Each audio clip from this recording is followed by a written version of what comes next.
Hello and welcome to another Academy Support Center Instructor Training Center tutorial from Stanley Community College's ASC ITC. This particular tutorial is going to show you how to import the new CCNAv7 shells into your existing NetAcad classes. I want to give a huge shout out and thank you to Kirby Simerson, one of my instructor trainers here at our ITC, who completed the CCNAv2 and CCNAv3 version 7 shells and also built the basic format that will be used in all of our shells.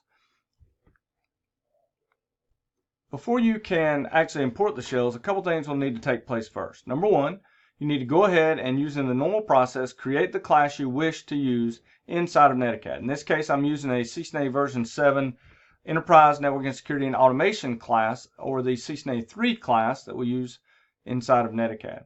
You will then also need to use the email that I send to you via MailChimp that has the links to the IMSCC files, or the course exports, that have been created from the shells originally created again by Kirby Simerson. In this particular instance, what we're going to do is I'm going to show you under modules the fact that we have very little here and when we create a new course. One is obviously the course content. We have our module exams, we have our skills exams, and so on and so forth. It's actually now easier to import the new shells in than it was previously because you do not have to do as much cleanup work. You'll notice there are no module items in here, so the module folders we have created, the module content items, are imported directly in, and we don't have to delete the extra items like we did in the CCNAv version 6 courses.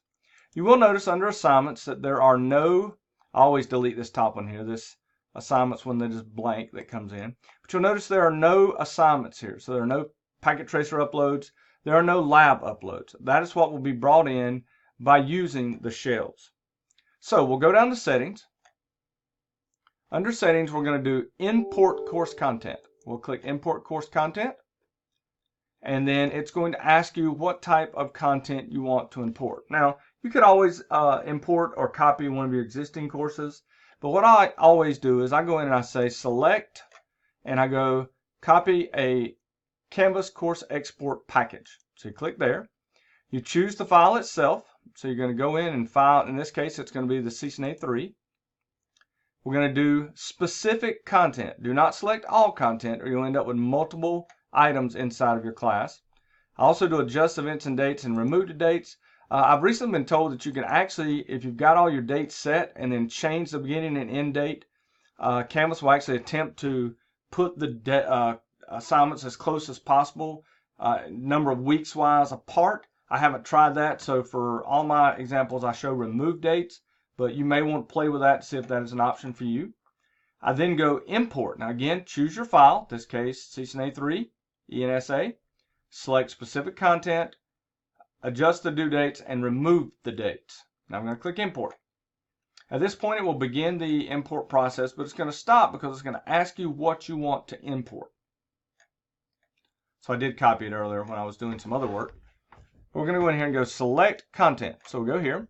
And for our content, the only things we want to import all the modules that are individual modules that we have added. In this case, it will just be the modules 1 through, I believe it's 16, 14, 1 through 14. So just the 1 through 14. You do not want to add the other modules that are already there. So you don't want to put in the module group exams or the course feedback or skills exam because those are brought in as part of the original course when they were created. You then want to also go down and look under assignments, and you want to select the assignments folder. And you'll see if I expand that, you'll see it's all the packet tracer and lab assignments that are part of this particular course.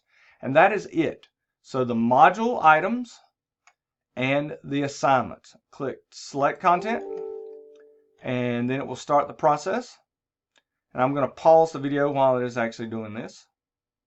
You will see now that it is completed, and if I go to modules, you will now see that we have an item, a module for every single one of the particular modules. So in this case, there's no labs in module 1, so there's nothing underneath there.